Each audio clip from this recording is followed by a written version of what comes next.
안녕하십니까. 글로벌 뉴스 통신 발행인 권혁중입니다. 오늘은 세계적인 신화를 만들어낸 대한민국에 환희를 준 우리나라의 대표적인 복싱 선수인 홍수환 선수를 모시고 그간의 근황을 여쭤보도록 하겠습니다. 오래간만에 뵈니 참 기분이 좋습니다. 반갑습니다. 네, 안녕하세요. 네. 저는 우리 홍수환 선수 하면은 대한민국에 희망을 줬던 엄청나게 아주 그냥 보물이다 저는 이렇게 좀 표현하고 싶은데요. 그동안에 좀 근황을 한번 여쭤보겠습니다. 그동안에 지내온 그 상황들이 어떻게 되시는지. 저는 사실 복싱은 69년도 데뷔해서 79년도 은퇴했으니까 네. 10년을 했습니다. 네. 그런데 제가 은퇴 후에 복싱 해설자 또한 각 군부대 대학생 법무부 관할 보호관찰소 이런 약간 어려운 상황에 있는 또한 기업 회사들 거기 가서 이제 강연 생활을 쭉 해왔습니다. 그래서 올해까지가 제가 26년 차입니다. 네. 네. 이제 전에 사전오기 하면 어머니를 많이 떠오르는데 오늘 네. 아버님에 대한 그런 네. 그런 얘기를 한 말씀 해주시고 네, 또 네, 복싱에 대한 이런 사랑이라든지 그럼요. 그런 거 대학 때 어떤 가족 관계라든지 네, 이런 것을 조금 우리가 좀 덜 알려져 있거든요. 네, 한 말씀 네. 좀 부탁드립니다. 네, 네. 이런 사실은 아마 이런 기회에 지금 제가 말씀드려서 아마 여러분들이 아마 새롭게 들으실 거라고 생각합니다. 저는 종로구 내수동에서 어린 시절을 보냈고요. 그다음에 이제 아버님이 그때 당시 이제 황지라고 해서 황지에서 이제 탄광을 하셨는데 그 아버님이 그렇게 권투를 좋아하셨어요. 특히나 우리 우연히 또 우연하게도 우리 집 앞집에 권투 선수가 이사를 오셔가지고 예. 그 아저씨 이름이 김준호 씨였거든요. 네, 그러니까 나중에는 그분이 제 이제 코치 매니저 트레이너가 되는데 그분 시합을 우리 아버지가 둘째 아들인 홍수환이 하고 가서 봤습니다.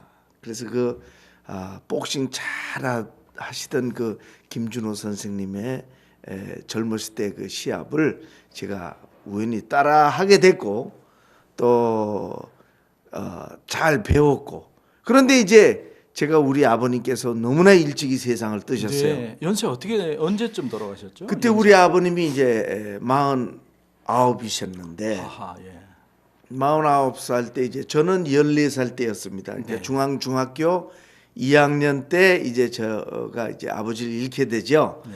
그래서 이제 참 학교를 갈 때마다 이제 벽에 붙어 있는 복싱 포스터를 보면 네.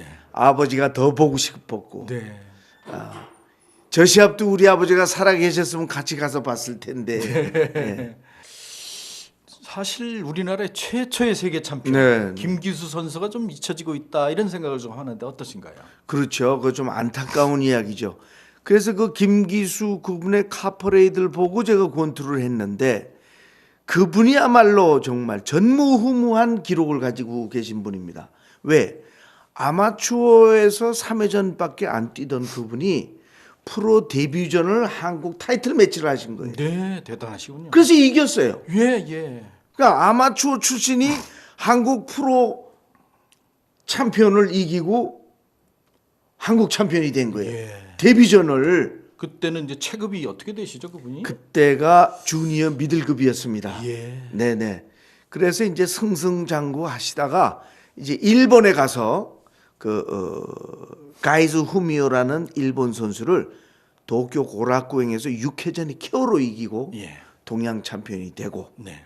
한 1년 후에 예. 드디어 영광의 세계 챔피언이 되는 건데 거긴 참 재밌는 이야기가 있어요. 예, 뭐가 있어요? 그 벤베누티 선수는 이미 네. 60년도 로마 올림픽 때에 김기수 선배님께서 판정으로 졌습니다.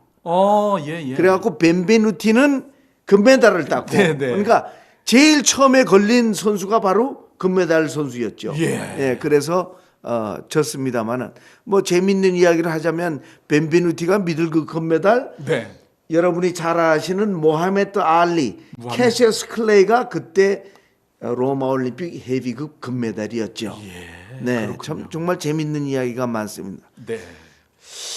근데 우리나라가 현재는 복싱이 좀 침체기라고 표현해야 될지 복싱이 조금 아쉬운 면이 있는데 어떻게 하면 우리 복싱을 좀 긍정적으로 이렇게 네. 시너지를 내고 네네. 옛날 우리 홍수환 선수의 그런 희망적인 이런 것이 대한민국에 좀 필요한 시기가 되는데 어떻게 생각하세요? 그렇죠. 아주 네, 중요한 네. 말씀하셨는데요. 지금 그 김기수라는 분의 이야기를 이 시점에서 또 하지 않을 수 없습니다. 네. 예. 어떻게 됐냐? 김기수 왜 프로로 전향했죠? 프로로 와서 돈 벌려고 돈 벌려고, 전향했죠. 그죠. 예. 그때는 아마추어는 너무 못 살아서 네. 또 월급 갖고는 이제 생계 유지가 안 되니까 네. 프로로 건너왔습니다. 예. 지금은 정반대가 됐습니다. 우리나라가 정말 잘 살게 돼서 예. 이제는 전국 체육대회에 나가서 한번 우승을 해도 지자체에서 꽤나 많은 돈이 나옵니다. 6천에서 8천 아니면 뭐 많은 선수들은 대표급이 되면 1억을 받게 되는데 예. 네. 지금 우리 프로는 그럴 입장 위치가 아니거든요. 그러면은 그때는 프로에 와서 돈 벌러 왔는데 지금은 아마추어에서 그냥 그 자리에 그냥 스테이하고 마는 거죠. 네. 근데 프로로 건너올 이유가 없는 거죠. 예, 전혀. 예. 예.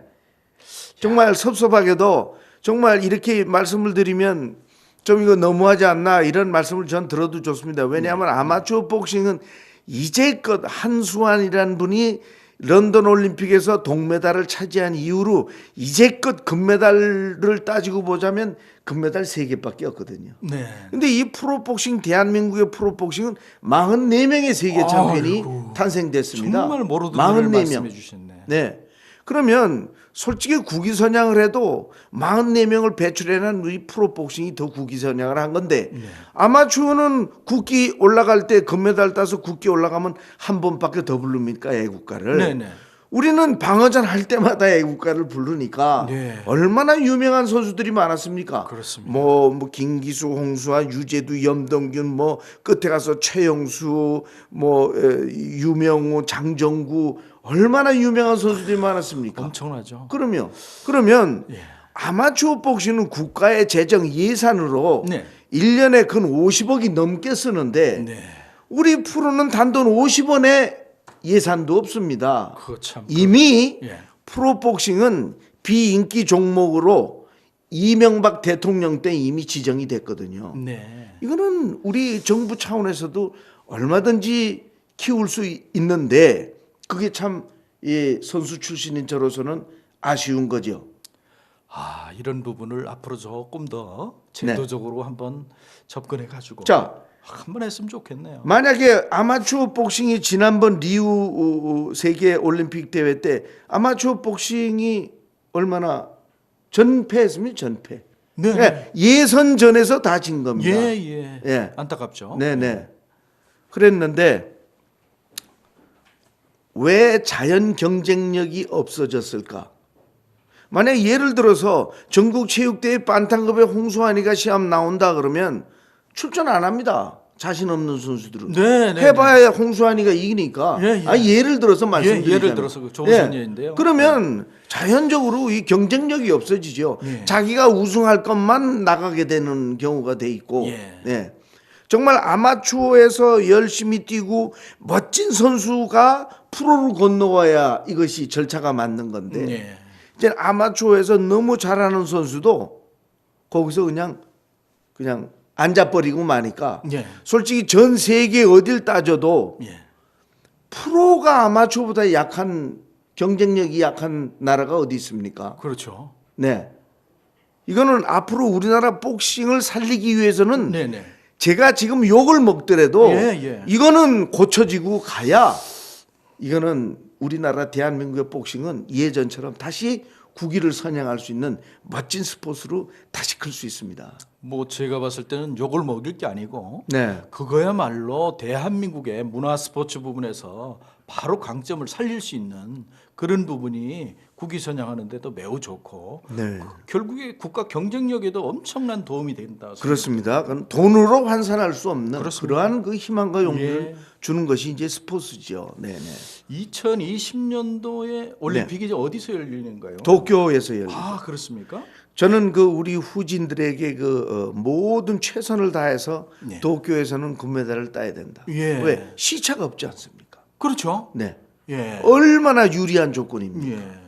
여기에 정말 최선을 다해서 만반의 준비를 다해서 아마 좋은 이 성적을 거둬야 될 거라고 생각합니다. 그런데 이제 이런 일각에서 이런 분이 제 주변에 있습니다. 문화하고 체육을 묶을 게 아니라 네. 이 역할을 좀 나눴으면 어떤가 이런 얘기하는 분도 그러니까 있거든요. 그 제가 예. 이해할 수 없는 거죠. 예, 예. 한 체육인으로서 이해할 수 없는 게 예. 자, 우리나라 뭐 복싱의 금메달, 뭐 마라톤의 손기정 금메달, 뭐 이런 훌륭한 이 사람들이 다 어디 출신인가 하면 네. 스포츠 출신이요. 예. 2002년 월드컵 뭐 프로 골퍼 양영훈이가 타이거 우즈를 이기고 그다음에 최경주가 PGA 8승하고 박세리가 LPGA의 길을 열었고 예. 김연아가 피겨 스케이팅으로 전 세계 태극기를 올리면서 우리들이 눈물을 다 글썽거리고 이 모두 다 이게 스포츠입니다. 이 대한민국은 정말 스포츠에 굉장한 그런 재질을 타고난 훌륭한 민족이라고 생각돼 있는데 네. 왜 우리가 따로 독립을 못하고 문화체육관광부 그러니까 문화하고 관광 사이에 우리가 낄 이유가 없어요. 예. 이거는 체육부 장관을 따로 둬야 된다고 네, 저는 네, 네. 생각합니다. 아, 제 주변에도 이 체육부를 부활하자 이러는 네. 분이 네. 김모 씨라고 제 주변에 있는데 아 바로 그것이 우리 홍수환 선수가 말씀하시는 부분이 일맥상통하다 이런 생각이 네, 드는데요. 네, 네. 자, 우리가 그렇다면 이것이 이제 저는 그 뭐 조그마하게 기업을 하다 보니까 중소기업청이라고 하는 것이 만들어질 때 제가 작은 역할을 했습니다만 최근에는 이게 이제 벤처까지 묶어가지고 중소기업 벤처부 뭐 이런 중소기업과 관련된 벤처와 관련된 일에 부로 해서 장관급으로 격상이 됐거든요. 거꾸로 말씀드리면 문화하고 체육하고 관광하고 각각 비중을 봤을 때 네. 체육이라고 하는 비중이 상당히 크다 이런 말씀이죠. 그렇죠. 큽니다. 그것은 아까 제가 말씀을 드렸습니다마는 이 스포츠를 통한 대한민국의 자존심, 네. 자존감, 네. 그다음에 이 국위를 선양했다는 그다음에 그 모습을 보고 김기수의 모습을 보고 홍수환이가 권투했듯이 그들의 모습을 보고 또 그들처럼 되려고 노력하는 것 이것은 돈으로서 계산할 수 없는 그거야말로 살아있는 교육이거든요. 네. 네. 그래서 이번 기회에 이제 우리 글로벌 뉴스 통신이 이게 이제 바로 여기에 고정 칼럼을 쓰든지 고정 코너를 만들어서 우리 네. 홍수환 선수를 꾸준히 한번 좀 모셨으면 하는 그런 바람이 있습니다. 뭐 저는 뭐 어느 때고 좋습니다. 네. 뭐 예. 감사합니다. 저는 뭐 우리 어머니께서 대한국민 만세를 불렀는데 네. 그 대한국민 만세라는 게 지금 45년 전 일이지만 너무나 뜻이 깊은 어머님의 말씀이에요. 예. 정말 이 큰 한을 맺힌 큰 한이 맺힌 이 대한국민들이 그때 정말 우리 아들 수환이가 세계 챔피언이 됨으로 해서 라디오 중계 방송을 듣고 텔레비도 아닙니다. 라디오 중계 방송을 듣고 온 국민이 하나로 뭉쳤다. 그 우리 어머니께서 대한민국 만세라 그랬으면 아마 좀 재미가 없었을 거예요. 근데 이 대한국민 만세라고 하는 바람에 정말 지금 생각해도 어쩜 우리 어머니께서 45년 전에 이미 그 생각을 하셨을까. 네. 그런데 공교롭게도 네네. 그것이 이제 우리는 저 남아프리카 공화국에서 7월 3일 날 시합을 했는데 네. 몇 년도죠, 우리나라 그게? 몇 그게 년도? 74년입니다. 74년도. 예. 그러니까 74년도 7월 3일 날 시합을 했는데 남아프리카 공화국 현지 시간으로요. 네, 네. 근데 이 공교롭게도 우리나라 시간으로는 74년 7월 4일이에요. 네. 근데 7월 4일이면 미국 독립기념일입니다. 그렇군요. 네. July 4th. 네, 네, 예? 네, 네. 그러니까 이게 미국 사람들은 아무것도 모르고 한국 선수가 뭐 세계 챔피언 된 건 모르고 네, 네. 그냥 온 대한민국의 미군 부대를 다 오픈을 해줬어요. 아, 시민들한테 다 공개를 해줬어요. 예, 예. 근데 이 시민들은 또 세계 챔피언 홍수아리가 되더니 미군 부대까지 다 문을 열었다. 뭐 이렇게까지 돼가지고 네, 네. 정말 참 잊지 못할 그날이었습니다. 예, 예. 오늘은 이렇게 홍수환 선수를 참 모시고 이렇게 귀한 말씀을 들었는데 이제 앞으로 글로벌 뉴스 통신에 바로 고정 코너를 만들어서 홍수환 선수가 꾸준히 대한민국에 사랑받고 그간에 했던 것을 사회에 돌려주는 역할도 좀 해주시고 네. 그간에 이렇게 살아온 그런 부분에 정적인 부분, 동적인 부분을 잘 해서 우리 국민들한테 희망을 주고 그럼요. 이런 것을 좀 해주시기를 네. 부탁드리겠습니다. 네. 오늘 귀한 시간 감사합니다. 네, 감사합니다.